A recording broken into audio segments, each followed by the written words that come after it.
नमस्कार दोस्तों, मेरे इस YouTube चैनल में आप सबका स्वागत है। आज के इस वीडियो में हम छत्तीसगढ़ के इतिहास से संबंधित कुछ और प्रश्नों को हल करेंगे। तो चलिए देखते हैं। पहला प्रश्न है, सरभपुरी कुल के शासक किस धर्म का पालन करते थे?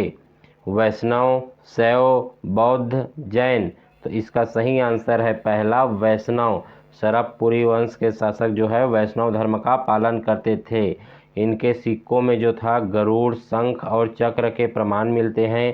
तो यहीं से हम पता कर सकते हैं कि ये जो है वैष्णव धर्म का पालन करते थे। इसके बाद अगला है दूसरा नंबर का प्रश्न, सरभपुरी शासकों की राजधानी थी? श्रीपुर, चंपारण्य, मल्लार, बारसूर। तो इसका सही आंसर है पहला, श्रीपुर। श्रीपुर यानी सिरपुर। श्रीपुर का ही नाम है सिरपुर। इसके बाद अगला है तीसरा नंबर का प्रश्न, सरभपुरी राजवंश के किस शासक ने स्वर्ण सिक्के प्रचलित किए थे? सरभराज, नरेंद्र, सुदेवराज, प्रसन्नमात्र। तो इसका सही आंसर है चौथा, प्रसन्नमात्र। प्रसन्नमात्र ने स्वर्ण सिक्के चलवाए थे जिस पर गरुड़, शंख और चक्र अंकित थे। साथ ही प्रसन्नमात्र ने निडिला नदी, जिसे अभी लीलागर नदी के नाम से जानते हैं, उसके तट पर प्रसन्नपुर यानी मल्हार नगर का निर्माण करवाया था प्रसन्नमात्र जी ने। इसके बाद अगला है चौथा प्रश्न, किस अभिलेख में उल्लेखित है कि समुद्रगुप्त ने दक्षिणापथ अभियान के दौरान कौशल के राजा महेंद्र को पराजित किया था? प्रयाग प्रशस्ति, गया अभिलेख, किरारी काष्ठ अभिलेख, नालंदा अभिलेख। तो इसका सही आंसर है पहला, प्रयाग प्रशस्ति। प्रयाग प्रशस्ति या इलाहाबाद प्रशस्ति, इसकी जो रचना की थी हरि सेन जी ने।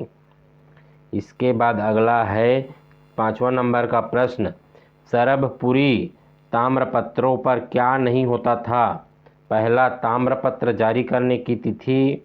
दूसरा, ताम्रपत्र जारी करने का यहाँ पर है स्थान। ये जो है स्थान है ताम्रपत्र जारी करने का स्थान। तीसरा, ताम्रपत्र के लेखक व उत्कीर्णन का नाम। चौथा है ताम्रपत्र पर चित्र। तो इसका सही आंसर है चौथा, ताम्रपत्र पर चित्र। ताम्रपत्र पर जो होता था चित्र नहीं होता था, जबकि सिक्कों पर चित्र होता था। और कैसा चित्र होता था? शंख, गरुड़ और चक्र का। इसके बाद अगला है छठवा, प्राचीन काल में छत्तीसगढ़ किस क्षेत्र में आता था? महाकौशल, विंध्य क्षेत्र, दक्षिण कौशल, चेदी जनपद। तो इसका सही आंसर है तीसरा, दक्षिण कौशल। प्राचीन काल में छत्तीसगढ़ दक्षिण कौशल का भाग था। इसके बाद अगला है सातवां प्रश्न, किस वंश के शासक त्रिकालिंगाधिपति की उपाधि धारण करते थे? सोमवंश, सरभपुरी वंश, राजर्षि तुल्य वंश, इनमें से कोई नहीं। तो इसका सही आंसर है पहला, सोमवंश। सोमवंश के शासक जो है त्रिकालिंगाधिपति की उपाधि धारण करते थे। इसके बाद अगला है आठवां नंबर का प्रश्न, कौन सा ऐतिहासिक साक्ष्य छत्तीसगढ़ के प्राचीन इतिहास का महत्वपूर्ण स्रोत है? सांची अभिलेख, दूसरा राजिम अभिलेख, तीसरा मंदसौर अभिलेख, चौथा उदयगिरी अभिलेख। तो इसका सही आंसर है दूसरा, राजिम अभिलेख। राजिम अभिलेख जो है छत्तीसगढ़ के ऐतिहासिक साक्ष्य का महत्वपूर्ण स्रोत हैं। और यह जो है नलवंशी शासक विलास तुंग का राजिम अभिलेख छत्तीसगढ़ के इतिहास के बारे में संपूर्ण जानकारी देता है। 9वां नंबर का प्रश्न है, निम्नलिखित में से कौन सी जोड़ी प्राचीन छत्तीसगढ़ का राजवंश और शासक, इसमें राजवंश और शासक का जो है सुमेलित और जो सुमेलित नहीं है उसके दिया है। तो पहला देखते हैं, इसमें सुमेलित बताना है। पहला, सरभपुरी वंश भवदत्त वर्मा, पांडु वंश महाशिवगुप्त बालार्जुन, तीसरा सोम जगदेव भूषण, चौथा नल प्रसन्नमात्र। तो इसका सही आंसर है दूसरा, पांडु वंश और महाशिवगुप्त बालार्जुन। ये जो है दोनों सुमेलित हैं इसमें। और ये जो भवदत्त वर्मा था ये नल वंश का शासक था, जगदेव भूषण जो था छिंदक नागवंश का शासक था, और ये जो प्रसन्न मात्र था सरबपुरी वंश का शासक था। 10वां नंबर का प्रश्न है, सातवाहन काल रोम के सोने के सिक्के बिलासपुर जिले के किस स्थान से प्राप्त हुए हैं, जिससे पता चलता है कि उस काल में भारत का व्यापार रोम से होता था। पाल, चकरबेड़ा, रतनपुर, मल्हार। तो इसका सही आंसर है दूसरा चकरबेड़ा। बिलासपुर के चकरबेड़ा से रोमकालीन मुद्रा प्राप्त हुई है, सिक्के प्राप्त हुए हैं, जिससे पता चलता है कि भारत का व्यापार जो है रोम से होता था। इसके बाद अगला है 11वां प्रश्न, सातवाहन नरेश अपीलक की एकमात्र मुद्रा रायगढ़ जिले के किस स्थान से प्राप्त हुई है? बालपुर, पुसौर, तमनार, लैलूंगा। इसमें जो इसका सही आंसर है पहला बालपुर, जो है रायगढ़ जिले में स्थित है। 12वां नंबर का प्रश्न है, छत्तीसगढ़ में कहाँ से कुषाण वंश के सिक्के मिले हैं? दुर्ग, रायपुर, बिलासपुर, रायगढ़। तो इसका सही आंसर है तीसरा बिलासपुर।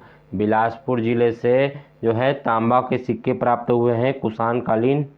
इसके बाद अगला है 13वां नंबर का प्रश्न, रिद्धिपुर ताम्रपत्र और केसरी बेड़ा ताम्रपत्र दक्षिण कौशल के किस राजवंश के सशक्त ऐतिहासिक प्रमाण हैं? नल वंश, राजर्षि तुल्य वंश, सरबपुरी वंश, उपरोक्त में से कोई नहीं। तो इसका जो सही आंसर है पहला नल वंश। ये जो रिद्धिपुर ताम्रपत्र है और केसरी बेड़ा ताम्रपत्र है नल वंश से संबंधित हैं, और ये जो है ऐतिहासिक प्रमाण है प्राचीन राजवंश का। इसके बाद अगला है 14 नंबर का प्रश्न, चीनी यात्री ह्वेनसांग छत्तीसगढ़ में किस राजवंश के समय आया था? कलचुरी राजवंश, पांटू राजवंश, नलवंश, छिंदक नागवंश। तो इसका सही आंसर है दूसरा पांडु राजवंश। ये जो है 639 ईस्वी के समय सिरपुर आया था। इसके बाद अगला है 15 नंबर का प्रश्न, तिवर देव अनुयायी था वैष्णव धर्म का, शैव धर्म का, शाक्त धर्म का, जैन धर्म का? तो इसका सही आंसर है पहला वैष्णव धर्म का। तिवर देव जो है वैष्णव धर्म का अनुयायी था, जबकि इसी वंश के शासक महाशिवगुप्त बालार्जुन जो था शैव धर्म का अनुयायी था। इसके बाद अगला है 16 नंबर का प्रश्न, बस्तर के कोरापुट के नागवंशी राज्य का अंत किसने किया था? काकतियों ने, कालचुरियों ने, नागवंशियों ने, गंगवंशियों ने? तो इसका सही आंसर है पहला काकतियों ने। छिंदक नागवंशी अंतिम शासक हरिश्चंद्र देव को पराजित कर अन्नम देव ने जो है काकतीय वंश की नींव रखी थी। और ये कब हुआ था? ये दोनों के बीच जो लड़ाई हुआ था 1324 ईस्वी में। ये जो लड़ाई हुआ था 1324 ईस्वी में किसके बीच हुआ था? जो छिंदक नागवंशी राजा थे हरिश्चंद्र देव अंतिम राजा, और काकतीय वंश के राजा थे अन्नम देव, इन दोनों के बीच हुआ था ये जो लड़ाई, और इसमें काकतीय वंश की नींव रखी गई थी इस लड़ाई के माध्यम से। इसके बाद अगला है 17 नंबर का प्रश्न, बस्तर स्थित चक्रकोट निम्न में से एक वंश की राजधानी थी? काकतीय, कलचुरी, छिंदक नागवंशी, चौथा सरबपुरी वंश। इसका सही आंसर है तीसरा छिंदक नागवंशी। ये जो चक्रकोट था इसको भ्रमरकोट, बारसूर के नाम से भी जाना जाता है। ये जो था छिंदक नागवंशियों की राजधानी थी। इसके बाद अगला है 18 नंबर का प्रश्न, भोरम देव मंदिर का निर्माण हुआ छिंदक नागवंश काल में, नल वंश काल में, फनी नागवंश काल में, कलचुरी राजवंश काल में? तो इसका सही आंसर है तीसरा फनी नागवंश काल में। भोरम देव मंदिर का निर्माण फनी नागवंशी राजाओं ने करवाया था। इसके बाद अगला है 19 नंबर, भोरम देव मंदिर का निर्माण हुआ था 11वीं शताब्दी में, 12वीं शताब्दी में, 13वीं शताब्दी में, 14वीं शताब्दी में? तो इसका सही आंसर है पहला 11वीं शताब्दी में। 20वां नंबर का प्रश्न है, रतनपुर के किस शासक को मुगल सम्राट जहांगीर की हाजिरी में 8 वर्षों तक रहना पड़ा था? पहला राजा कल्याण शाह, दूसरा राजा लक्ष्मण शाह, तीसरा राजा बहार शाह, चौथा राजा सुरेंद्र साय। तो इसका सही आंसर है पहला राजा कल्याण साय। राजा कल्याण साय जी जो थे जहांगीर के दरबार में 8 वर्षों तक रहे थे। तो दोस्तों आपको यह वीडियो अच्छा लगा हो तो वीडियो को लाइक करें, शेयर करें और चैनल को सब्सक्राइब करें। धन्यवाद।